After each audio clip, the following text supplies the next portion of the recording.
Le titre du message de ce matin, c'est « Ranime le don qui est en toi ». Je répète, « Ranime le don qui est en toi ». On peut lire ensemble 2 Timothée, chapitre 1, les versets... 1, les versets 6 et 7. 2 Timothée, chapitre 1, les versets 6 et 7. 2 Timothée, chapitre 1, les versets 6 et 7, que vous connaissez sûrement, pour nombre d'entre vous, qui dit, c'est Paul qui parle à Timothée, il est en train de lui dire, « C'est pourquoi je t'exhorte à ranimer le don de Dieu que tu as reçu par l'imposition des mains. Car, verset 7, ce n'est pas un esprit de timidité que Dieu nous a donné, mais un esprit de force, d'amour et de sagesse. » Seigneur éternel, je te prie d'être avec moi ce matin pour délivrer ce message. Saint-Esprit, je te prie de t'activer au niveau de nos cœurs afin qu'on puisse recevoir ce qui est à nous, afin que tu puisses nous convaincre, Seigneur, de ce qui est à nous, de ce que nous devons prendre. Et Saint-Esprit, je te prie pour ta présence merveilleuse au sein de nous. Et Seigneur, je te prie aussi que tu puisses nous continuer d'ouvrir les portes, comme Alain parlait. Tu ouvres les portes par l'intérieur afin que nous puissions avoir accès à ton trône, à ta présence, parce que Seigneur, tu nous donnes cet accès à ton trône et à ta présence. Alors Père, je te prie dans le nom de Jésus, mets une garde à ma bouche, parle à travers ma bouche, saisis nos cœurs ce matin afin qu'on reçoive de toi. Et je prie maintenant pour tout esprit de discorde, de dispute et d'esprit de doute ou de rébellion, dans le nom de Jésus, je vous lis maintenant et que vous n'ayez plus à faire avec chacun de nous dans ces lieux, maintenant dans le nom de Jésus. Amen. Alors, Paul est en train d'écrire ici une lettre à son protégé Timothée. Il l'encourage sur différents points de sa vie et comment se conduire dans l'Église, comment traiter les gens, etc. On peut voir ça dans les 2 lettres de Paul à Timothée. Mais il lui fait une exhortation. Il dit, c'est pourquoi je t'exhorte. Donc, il y a une exhortation. Le mot exhortation signifie, si on regarde dans le dictionnaire Strong, qui est le dictionnaire concernant les mots hébreux et les mots grecs, ça veut dire appeler au souvenir, rappeler, réprimander, ou une seconde, dans un deuxième temps, se souvenir de, se rappeler et peser le bien et considérer. Donc, j'ai encore dit donc, hein? Faut que j'arrête ça. Je m'écoutais justement cette semaine, j'écoutais le message de la semaine dernière parce que je l'écoute pour pouvoir me corriger. Et là, j'ai vu que le mot « donc », il revenait souvent. J'ai dit « Seigneur, il faut que je me corrige là-dessus. Là. C'est pas normal. » Je vais me corriger. Je vais partir pour le dire. Il a passé « donc » et « alors » dans ma tête. Hein? Fait que... Le dictionnaire le définit comme si, quand on regarde dans le dictionnaire français, exhorter veut dire exciter, encourager par ses paroles, s'efforcer par le discours de porter quelqu'un à faire quelque chose. Ce quelque chose qui lui a déjà été donné à quelque part, ça c'est moi qui le rajoute. Comme par exemple, mon frère, je t'exhorte. Bien, c'est pas seulement une petite tape dans le dos pour lui dire « Ah, continue » puis un petit mot d'encouragement. Une exhortation peut être une réprimande. Paul a réprimandé Pierre devant tout le monde. Il l'a fait devant tout le monde. Il l'a réprimandé parce que Pierre était hypocrite dans son comportement. Sauf que la réprimande est maintenant peu pratiquée. Les gens ne veulent pas être repris. On n'aime pas ça, se faire reprendre. Et encore moins publiquement. C'est une honte. Mais malheureusement, c'est que nombre d'entre eux vont périr. Parce que si on n'accepte pas la réprimande des hommes, on n'accepte pas plus la réprimande de Dieu. C'est pas compliqué, c'est comme ça que ça marche. On ne peut pas dire « Ah, Seigneur, tout ce que tu veux », mais d'un autre côté, Dieu se sert d'un homme pour nous réprimander. Non, ça, on ne veut pas ça, mais tu viens de dire « Seigneur, tout ce que tu veux ». Ah non, ça, c'est pas ça, je veux que ce soit toi. Ça ne marche pas de même. Dieu a choisi de se servir des hommes pour nous parler. Il a choisi de se servir des hommes pour qu'on puisse interagir les uns avec les autres. Et dans le comité pastoral, je les remercie d'ailleurs, ils sont là pour m'aider, ils sont là pour me supporter, mais ils sont aussi là pour m'exhorter dans le sens de reprendre. Si je vais trop loin dans une direction, ils me reprennent. Et ça, je vois ça comme étant venant de la part de Dieu. parce que j'ai accepté de me soumettre à leurs conseils. Ce n'est pas toujours facile, mais c'est bénéfique, je peux vous le garantir. 2 Timothée 4,3, ça nous dit « Car il viendra un temps où les hommes ne supporteront pas la sainte doctrine, mais ayant la démangeaison d'entendre des choses agréables, ils se donneront une foule de docteurs selon leurs propres désirs. » Donc, alors, la foule dit « Dis-moi ce que je veux entendre. » Elle demande à ses enseignants, à ses prédicateurs, « Dis-moi ce que je veux entendre. » On ne veut plus entendre des choses qui nous font mal, qui nous dérangent. On veut être flatté dans le bon sens du poil, puis on veut être encouragé, mais on ne veut pas entendre la vérité. Si on marche dans le péché, si on marche en direction loin de Dieu, on ne veut pas entendre ça. On veut juste entendre ce qui nous plaît, ce qui est beau, ce qui est agréable. Mais ce n'est pas ça, la vie chrétienne. Il faut se faire dire la vérité parfois. Alors, matin, ce n'est pas un message pour vous dire la vérité, inquiétez-vous pas. Commencez pas à avoir peur. Mais on doit accepter ça. Alors, c'est important de ranimer le don de Dieu. On a vu tantôt, c'est pourquoi, c'est 2 Timothée 1,6, il dit, c'est pourquoi je t'exhorte à ranimer le don de Dieu que tu as reçu par imposition des mains. Un don peut se mettre en veille, peut s'endormir, peut s'éteindre. Il peut disparaître, pas disparaître, mais s'endormir ou s'éteindre. Il peut avoir perdu de sa vigueur, il peut être mis en veilleuse, ou comme un ordinateur, la fonction mise en veille peut avoir été activée sur un don. Mais la Bible dit, car Dieu ne se répand, dans Romains 11, 29, car Dieu ne se répand pas de ses dons et de son appel. Ce que vous avez reçu est encore là, mais parfois il peut être en veilleuse. Qu'est-ce qui fait qu'on peut mettre un don en veille ou en veilleuse? La cause première en est la peur. Parce qu'on se dit, qu'est-ce que les autres vont penser? J'ai peur de la réaction des autres. Je ne suis pas certain de l'avoir reçu. Je vais attendre d'avoir une plus grande confirmation. Tout à coup, que ça ne marche pas. Ça, c'est des paroles de peur qui sortent de notre bouche, qui sont dictées par nul autre que Satan l'ennemi dans nos pensées. Parce que vous savez, le champ de l'ennemi, son lieu d'action, son seul lieu d'action, c'est dans nos pensées. Et s'il est capable de nous manipuler à travers nos pensées, il peut nous faire des choses incroyables. Comme par exemple, Ève a été séduite à cause que Satan lui a dit, est-ce que Dieu a vraiment dit? Oh, c'est vrai, Dieu n'a peut-être pas dit ça tout à fait comme ça. Elle a commencé à le croire, elle a douté, elle a pris du fruit, elle en a mangé, et elle en a donné à Adam. Elle a écouté la voix de Satan, et qui venait jouer où? Dans ses pensées, qui venait mettre le doute dans ses pensées. Et ça peut être une des conséquences qui fait qu'on met notre don en veille. On est de nouveau, plusieurs l'ont expérimenté. Un soir, on vient à l'église, ou un dimanche, on vient à l'église, on reçoit le Seigneur Jésus. Quand on tourne chez nous, qu'est-ce que tu as fait ta matin? Penses-tu que tu es vraiment sauvé? Et là, les pensées commencent à tourner dans notre tête. Penses-tu que tu es vraiment sauvé? Et plusieurs ont écouté ces pensées-là et ne sont jamais revenus à l'Église. Ils ont préféré croire le mensonge de l'ennemi plutôt que de croire ce que Dieu avait dit. Que Dieu a dit que oui, si tu reconnais le Seigneur Jésus comme ton Seigneur et Sauveur, tu seras sauvé. C'est ça que Dieu a dit. Et par la foi, on accepte ça. On accepte que ce soit par la foi. Il y a un combat qui prend place où on a besoin de commencer à déclarer les choses.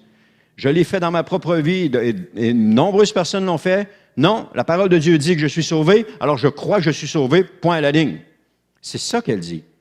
Elle dit que les choses anciennes sont passées, que toutes choses sont données nouvelles, point à la ligne. Satan l'ennemi, tu n'as pas ta place. Au nom de Jésus, je t'ordonne de partir. Car tu n'as pas des paroles de foi, tu as des paroles de mensonge. On prend autorité. On prend l'autorité qui nous a été donnée. Parce qu'en venant au Seigneur Jésus, il y a une autorité qui nous est donnée et on peut l'utiliser, cette autorité-là. Comme j'ai dit la semaine dernière, le policier, il n'y a pas besoin de parler bien fort pour que vous obéissiez. Il y a juste besoin de faire ça de même. Et vous tassez avec votre auto, les fesses serrées, tu te dis, qu'est-ce que j'ai fait encore? Ben oui, tu allais trop vite. Mais il n'y a pas besoin de crier après vous. Il va crier si vous n'obéissez pas. Oh là, vous allez entendre des sirènes en arrière de vous, puis si vous n'êtes pas arrêté, il va partir en arrière de vous. Mais sinon, il utilise son autorité. Donc, utilisons notre autorité, comme j'ai parlé la semaine passée, en déclarant les choses. Vous êtes né de nouveau, vous avez fait votre prière de repentance, vous êtes né de nouveau. Vous êtes une nouvelle créature. Les choses anciennes sont passées, maintenant, toute chose est devenue nouvelle. Vous avez été arrachés du monde des ténèbres pour entrer dans le monde de la lumière. Vous faites partie maintenant du royaume des cieux, vous marchez dans le royaume des cieux. Vous n'êtes plus des pécheurs, vous êtes restaurés, sauvés, délivrés. Et Dieu dit, vous serez saints car je suis saint. Ça, c'est la conséquence de marcher avec Dieu. C'est qu'à un moment donné, quand on marche avec Dieu, la sainteté de Dieu prend place en nous. Dieu dit, vous serez saints car je suis saint. Alors, si on se colle à Dieu, c'est sûr qu'on va améliorer notre comportement. On va améliorer nos choses, on va faire attention à nos paroles parce qu'on veut honorer Dieu. On veut l'aimer. Les chrétiens préfèrent enterrer leur talent plutôt que de le faire profiter. On voit ça dans Matthieu 25, 25, où est-ce que le maître est arrivé, il a donné des talents à différentes personnes, et sur ces personnes, il y en a qui l'ont fait profiter, mais il y en a un qui est allé l'enterrer, son talent, ou son don.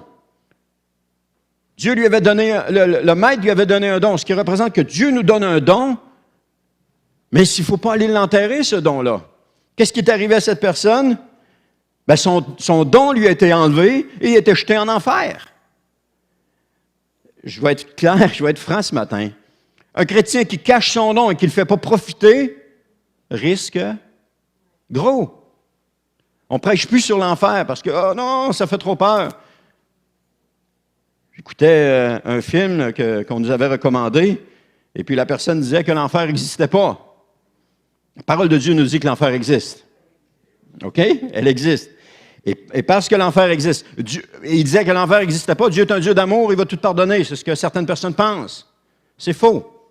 Dieu est un Dieu d'amour, oui, mais il est aussi un Dieu juste, et et le péché ne reste pas impuni. Ah oui, mais j'ai marché toute ma vie comme ça, comme je voulais dans ma vie, blablabla, puis je n'ai jamais été puni. Ah, mais tu vas faire face au jugement. Je ne veux pas en train de vous faire peur pour aimer Dieu parce qu'il y a un jugement qui m'attend, parce que Dieu veut être aimé pour ce qu'il est. Mais n'oubliez jamais que Dieu est juste et qu'il ne laisse pas le péché impuni. Jamais. Si nous ne nous repentons pas de notre péché, nous allons périr. C'est ce que la parole de Dieu dit. Et soyons clairs là-dessus. Est-ce que c'est ce qu'une personne désire? Non, on ne désire pas ça. Pourtant, c'est ce que plusieurs chrétiens font. Ils laissent dormir le don qu'ils ont reçu de Dieu. Par la suite, ils croient qu'ils vont être enlevés avec le Seigneur Jésus puis qu'ils vont monter au ciel. Ce qui est biblique, c'est que si la personne a enterré son don, elle ira en enfer.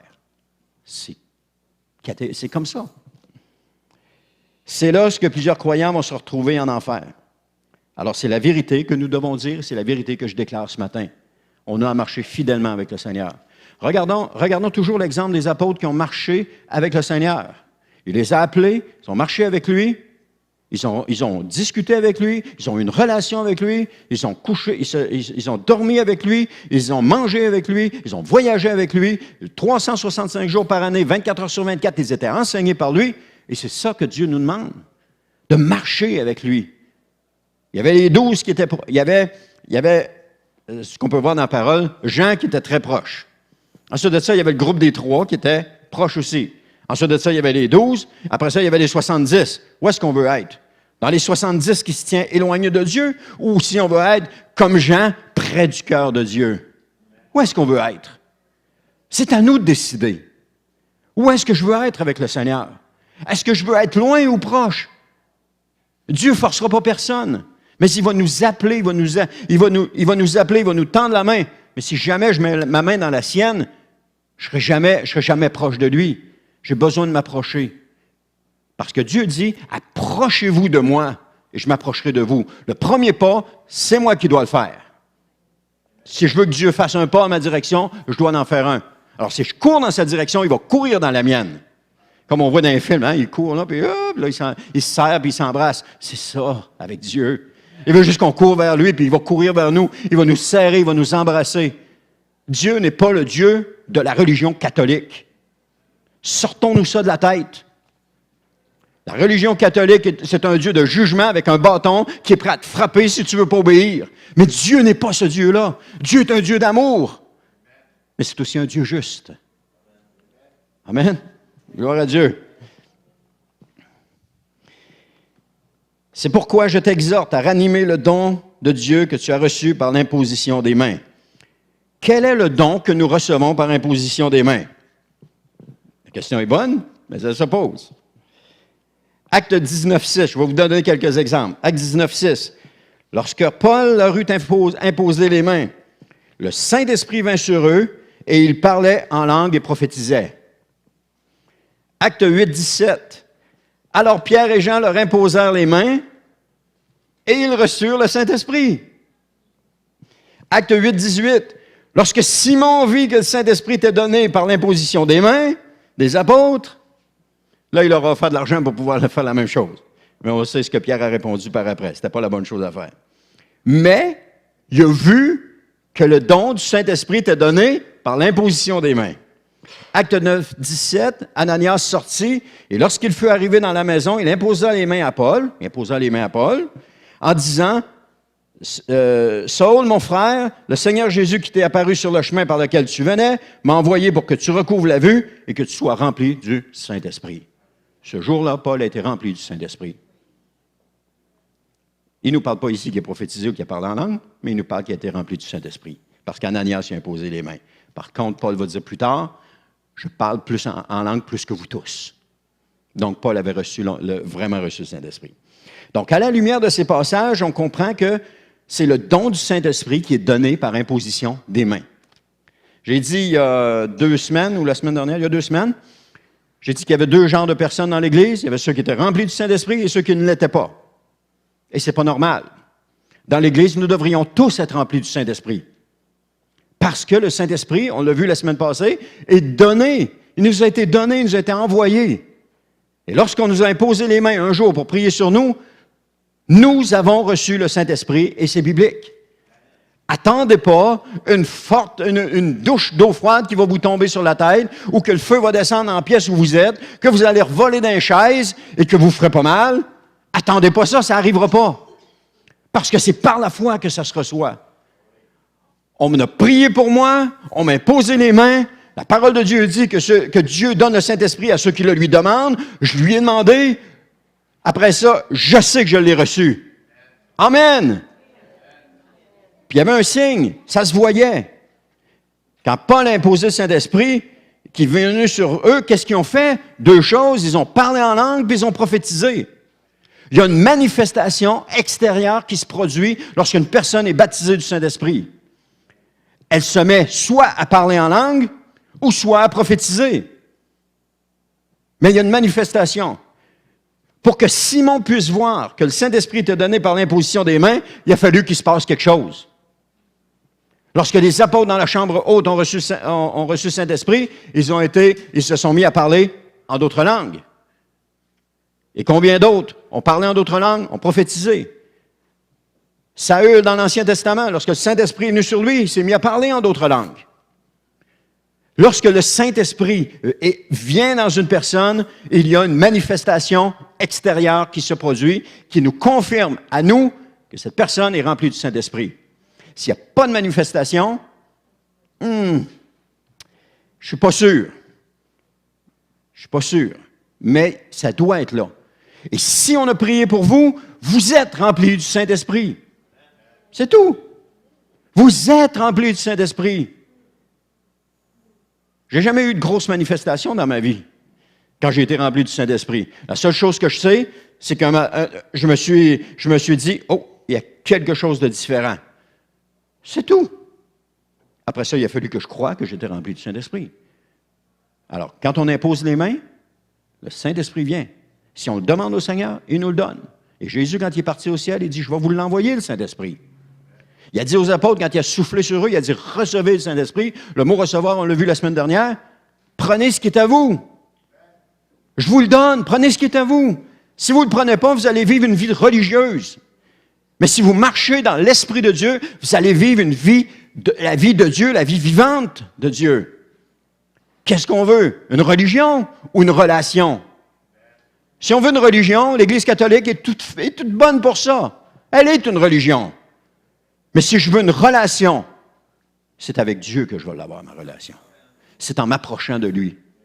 Amen? En m'approchant de lui, en me collant à lui, en me serrant après lui. c'est de même que je vais avoir une relation. En lisant ma parole, pour l'entendre me parler, l'entendre me dire. Ce matin, dans mon temps avec le Seigneur, je disais, Seigneur, il y avait vraiment la présence de l'ennemi qui mettait de la pression, et là, j'étais en proie au doute. Qu'est-ce que Dieu a fait ce matin? Pendant ma lecture, où est-ce que j'étais rendu dans ma lecture? Il m'a parlé. Il m'a encouragé à continuer, à aller de l'avant. Il m'a encouragé à le faire. Je n'ai pas pris ça dans ma tête, je n'ai pas pris ça dans « Oh, j'ai entendu ça comme ça ». Non, dans sa parole. Et il m'a donné un premier passage, puis j'ai dit « Seigneur, es-tu sûr que c'est ça que tu veux pour moi? » Il y avait encore du doute. Mais non, il n'a pas seulement donné un, il en a donné trois. Ah, j'ai dit « Seigneur, tu es extraordinaire. » Dieu savait où je serais rendu dans ma lecture, puis il savait ce qui allait se passer à matin. Alors, il avait déjà tout préparé ça d'avance. Et là, j'ai reçu ce matin. Alors, dans les difficultés, lisons notre parole de Dieu, attachons-nous à la parole de Dieu. Amen. Alors, le don se reçoit par l'imposition des mains. À la lumière de ces passages, on comprend que c'est du don du Saint-Esprit que j'ai parlé. Alors, Paul est peut-être en train de lui dire à Timothée, possiblement, ranime le don du Saint-Esprit que tu as reçu par l'imposition des mains. Tu l'as reçu, Timothée. Active-le, ranime-le. On sait que Timothée était un peu timide, mais on va le voir tantôt ce que ça veut dire timide. Vous allez faire un saut. Attention pour renverser à l'envers, là. Donc, si un jour une personne s'est vue imposer les mains pour recevoir le Saint-Esprit, eh bien cette personne a reçu le Saint-Esprit. Il est possible que votre don soit mis en veilleuse présentement. On va prier pour ça tantôt. Alors, si rien ne s'est manifesté, c'est que cette personne a laissé éteindre son don. Tout simplement. Tout simplement. Dieu va donner le Saint-Esprit à ceux qui le lui demandent. Dans Luc 11:13, je vous l'ai dit tantôt, le Père Céleste, c'est biblique, là, Luc 11:13, le Père Céleste il va donner, le Saint-Esprit à ceux qui le lui demandent. Si vous avez fait une demande, de dire, Seigneur, remplis-moi de ton Esprit Saint. Oh, il est en route. Il est en route. Oui, mais pourquoi je ne l'ai pas reçu? Attends juste qu'on vous impose les mains pour que vous le receviez. Est-ce que j'ai des dons magiques? Non, c'est la parole de Dieu qu'on met en action. On met juste la parole de Dieu en action. On impose les mains et la personne reçoit le don du Saint-Esprit. Dieu avait dit à Moïse, il dit, j'ai pris de l'Esprit qui était en toi et je l'ai donné à ces gens-là. Qu'est-ce que ça a fait? Ils ont prophétisé. Ils ont prophétisé. Il y avait un signe extérieur. Encore une fois, il y avait un signe extérieur. Donc, quand on est rempli du Saint-Esprit, il y a un signe extérieur. Je vous encourage à méditer cela, à le méditer, à demander au Seigneur, Seigneur, puis vous accrocher à la parole de Dieu. Parce que quand on s'accroche à la parole de Dieu, on va chercher la force, la puissance, on va chercher ce qu'on a de besoin, l'assurance. Si on vient à l'Église, qu'on lit le passage qui nous a été donné, après ça, on ferme ça, on met ça sur la tablette chez nous, puis on le rouvre juste le dimanche matin, pas surprenant qu'il n'y a pas de progression, puis qu'il n'y a pas de foi. Il faut que ce soit lu, il faut que ce soit médité, il faut que ce soit constamment lu, constamment médité. Ouais, mais je l'ai déjà lu une fois, puis c'est assez. Non, il faut que ce soit lu encore et toujours. Et plus ça va être lu, plus que vous allez recevoir de Dieu. Plus vous allez recevoir de Dieu, plus vous allez vous approcher de lui. Parce que plus vous allez vous approcher de lui, plus que vous allez l'aimer. Plus que vous allez l'aimer, plus que vous allez vouloir encore plus l'aimer. Parce que Dieu nous a créés pour que nous soyons aimés de lui. Mais on a besoin de se coller à lui. Dieu va donner le Saint-Esprit à ceux qui le lui demandent. Alors, le temps est maintenant venu de se réveiller. Éphésiens 5,14, c'est Paul qui parle, il dit, c'est pour cela qu'il est dit, réveille-toi, toi qui dors, relève-toi d'entre les morts, et Christ t'éclairera. L'exhortation ce matin est pour chaque chrétien. Chaque chrétien. On ne peut pas vivre notre vie chrétienne sans la présence du Saint-Esprit. Parce que si on pouvait, Christ ne l'aurait pas envoyé. C'est pas plus compliqué que ça.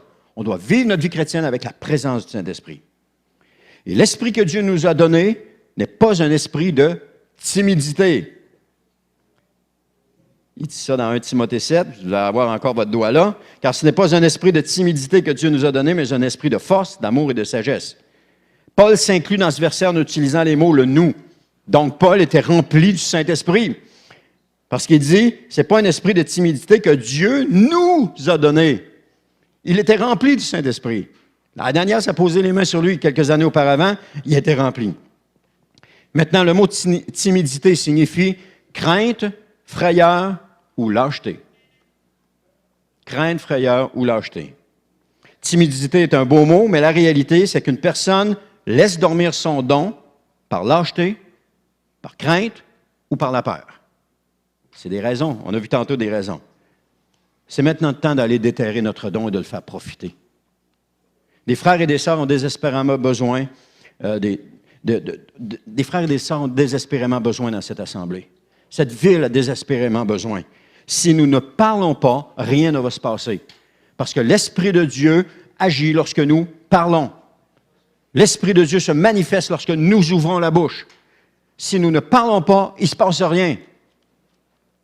Dieu a des choses à dire précises à des gens. C'est pour ça, tantôt, que j'ai fait monter des gens qui avaient un don prophétique. Venez parler. C'est extraordinaire ce qui a été dit. C'est extraordinaire. Parfois, c'était des choses qu'on avait déjà entendues. Donc, ça confirme que Dieu voit encore les choses. C'était bon d'entendre ça. Si nous ne parlons pas, j'aurais pu prier pour eux, ils auraient reparti, il n'y aurait rien reçu. Rien reçu. Est-ce que c'est ma prière qui a fait la différence? Non, ce sont les paroles qu'ils ont données qui ont fait la différence. Parce qu'ils ont vu qu'ils étaient approuvés dans leur ministère parce que Dieu les bénissait.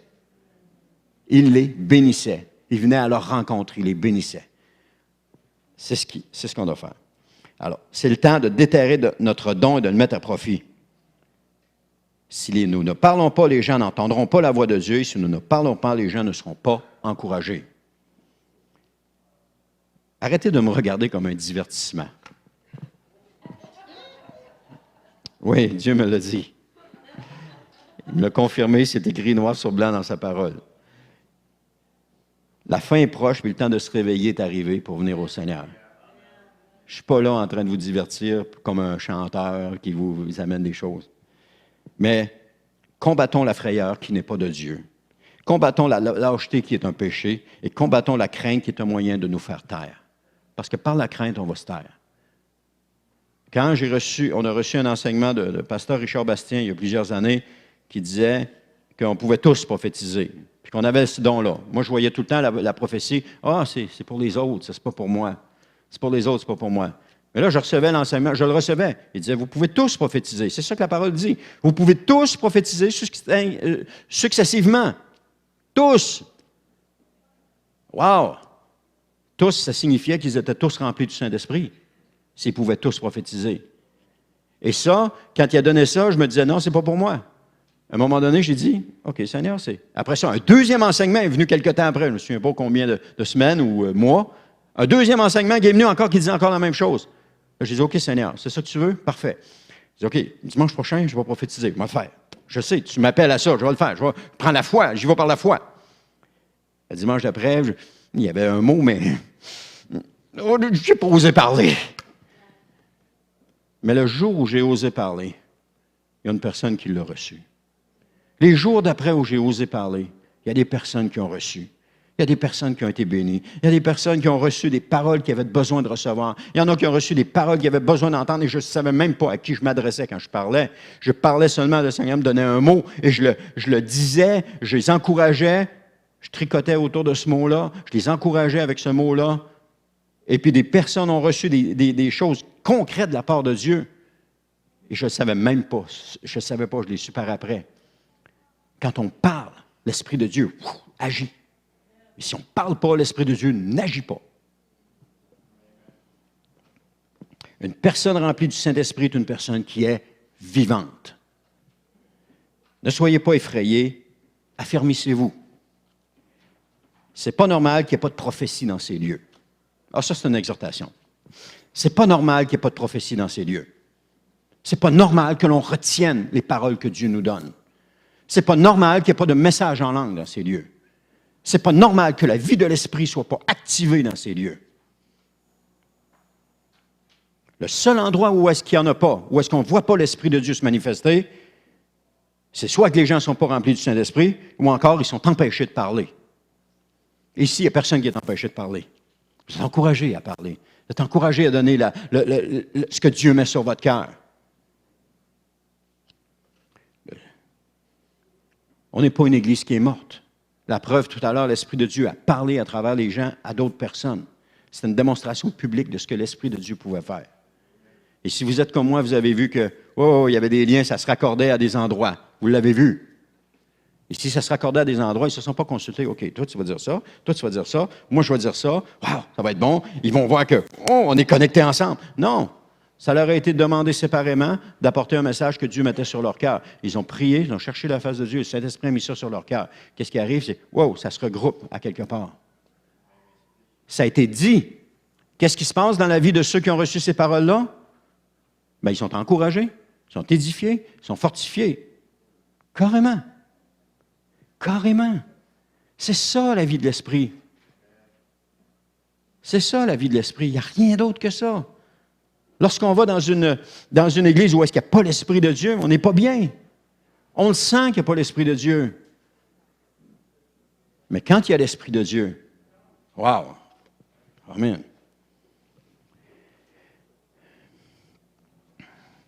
Comment reconnaître donc le don qui est en vous si vous ne parlez pas? Je vous en conjure, parlez pour le bien de tous. Parlez pour libérer la puissance du Saint-Esprit. Parlez pour l'édification du corps de Christ. Parlez. Si vous êtes remplis du Saint-Esprit, et vous le savez que vous êtes remplis du Saint-Esprit, ceux qui le sont. Les autres qui ne le sont pas, je vais prier pour vous tantôt. Romains 13, 11. Cela importe d'autant plus que vous savez en quel temps nous sommes. On vit la fin des temps, Jésus revient bientôt. C'est l'heure de vous réveiller en fin du sommeil, car maintenant le salut est plus près de nous que lorsque nous avons cru. Il s'est approché encore une fois. J'écoutais un rabbin, un enseignant juif, qui bien sûr attend le Messie, le Messia comme il l'appelle, mais ce qu'il ne sait pas, c'est que c'est l'Antéchrist qui attend. Et puis il y avait 2 enseignements sur YouTube, puis c'était est-ce que nous sommes près de la guerre de Gog? Est-ce que Gog va descendre? Et vous savez ce qu'il disait? Il dit maintenant, le royaume tout au nord, au fond du nord, c'est ce que le mot hébreu disait, au fond du nord, peut descendre pour combattre Israël. Parce qu'il n'y a plus rien qui l'empêche jusque-là. L'Irak est mort, la Syrie est morte, ou elle est avec eux, puis ce qu'il a besoin, c'est de passer à travers l'Irak et la Syrie pour se rendre en Israël. Il dit, il n'y a plus rien qui l'empêche maintenant. Il peut descendre comme il veut. Alors ça veut dire qu'on est proche de la fin. Et lui, ce qu'il disait, c'est qu'à travers cela, le Messie va se révéler, mais on sait que le Messie que lui parle, c'est l'Antéchrist. C'est pas Jésus. Mais lui, il l'attend, le Messie, là. Puis il dit, là, il est clair, là, ça va arriver. Quand on va voir la guerre arriver, puis il dit que Dieu va intervenir. Et c'est ça qui est en train de se préparer. On est à la fin, on est proche, de plus en plus proche. Alors, ce n'est pas le temps de laisser notre don enterrer, c'est le temps de le déterrer. Il nous a donné un esprit de force, car ce n'est pas un esprit de timidité que Dieu nous a donné, mais un esprit de force, d'amour et de sagesse. Le mot force signifie un pouvoir inhérent, c'est-à-dire une autorité, par vertu ou par nature, que toute personne ou toute chose exerce, le pouvoir d'accomplir des miracles, la puissance morale et l'excellence de l'âme, le pouvoir et l'influence qui provient des richesses, la puissance et les moyens provenant du nombre et de l'effectif, le pouvoir reposant sur les armées. Donc, c'est ça que ça veut dire, l'esprit de force. Mais ce que j'ai accroché, c'était le pouvoir d'accomplir des miracles. Dieu nous a donné ce pouvoir-là. On peut imposer les mains qui reçoivent un miracle. La Bible dit, ah oui, tu vas chercher ça où, ça, ces mots-là? La Bible dit, voici les miracles qui accompagneront ceux qui auront cru. En mon nom, ils chasseront des démons. En mon nom, ils guériront des malades. En mon nom, ils vont faire des choses, des prodiges. C'est ce qui est écrit. En mon nom, ils chasseront des démons. Amen. Voilà l'Esprit qui habite en nous. Je n'ai donc plus aucune excuse. Si je suis rempli du Saint-Esprit, je suis en mesure de cela. Je suis en mesure d'agir pour le Seigneur. J'ai vu dans le comité administratif des gens qui sont remplis de l'Esprit de Dieu. et qui donne des paroles de sagesse, qui donne des paroles, qui a des paroles sur leur cœur, puis qui les donne. Combien c'est réconfortant, encourageant, bénissant. On voit la même chose sur le comité pastoral. Les gens donnent leurs paroles. Nous devons la donner. On doit les sortir, ces paroles-là. Pour qu'un moteur puisse déployer sa force, il lui faut de l'essence. L'essence ne sert à rien. Sans essence, le moteur ne sert à rien. Ensuite de ça, pour que le moteur puisse démarrer, même si l'essence est arrivée, que le moteur puisse démarrer, il lui faut un moteur électrique qu'on appelle démarreur, qui va actionner le grand moteur pour le faire partir. Et c'est un petit moteur électrique qui fait tourner pour lui permettre de démarrer.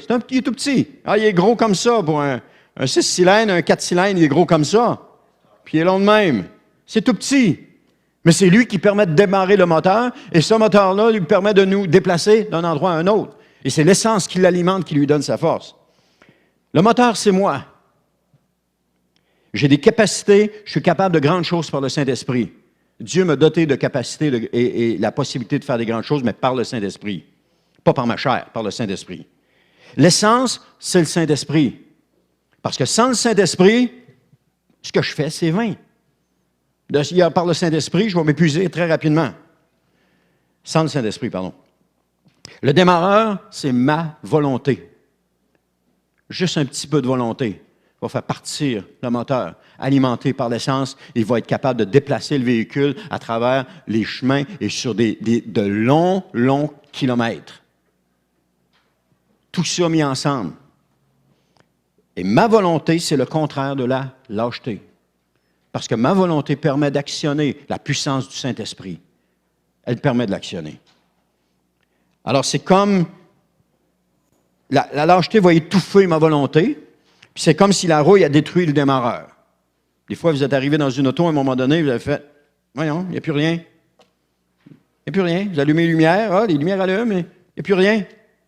Parce que le démarreur ne veut plus faire son travail. Et si le démarreur ne fait pas son travail, vous allez nulle part.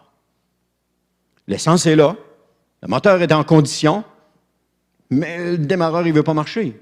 Vous allez nulle part. Ça dépend de moi si je veux ou si je ne veux pas. Soit je parle, soit je me tais. Soit j'agis, soit je m'assieds. La décision me revient, c'est soit l'un ou l'autre. Si je parle, j'apporte la vie, et si je me tais, j'accepte la mort. Est-ce que c'est ça qu'on veut? C'est pas ça qu'on veut. On veut la vie de Dieu qui coule à travers nous dans les autres. C'est ça qu'on veut. Dieu continue en disant, car ce n'est pas un esprit de timidité, mais c'est un esprit de force, d'amour et de sagesse.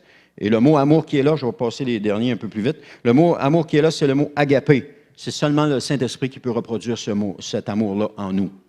Cet amour agapé, cet amour de Dieu, cet amour inconditionnel. Il y a juste le Saint-Esprit qui peut le faire.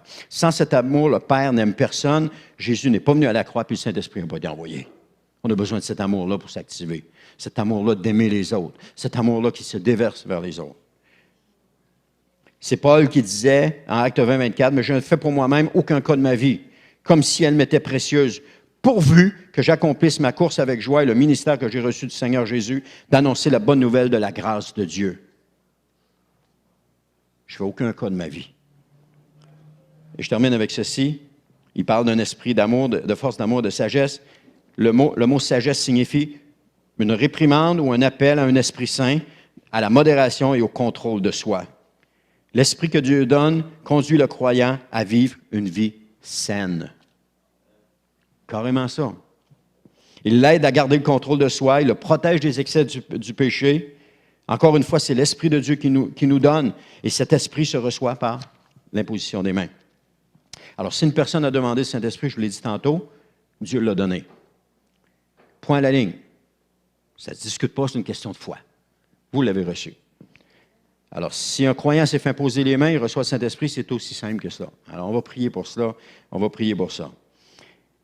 Une personne qui ne peut vivre une vie victorieuse en Christ sans la présence du Saint-Esprit.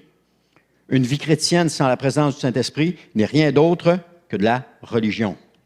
Et un chrétien vivant est un chrétien rempli du Saint-Esprit. Ça ne peut pas être plus clair que ça. Alors, j'aimerais prier avec vous pour recevoir ce don-là. J'aimerais inviter l'équipe de louange, si vous voulez venir en avant.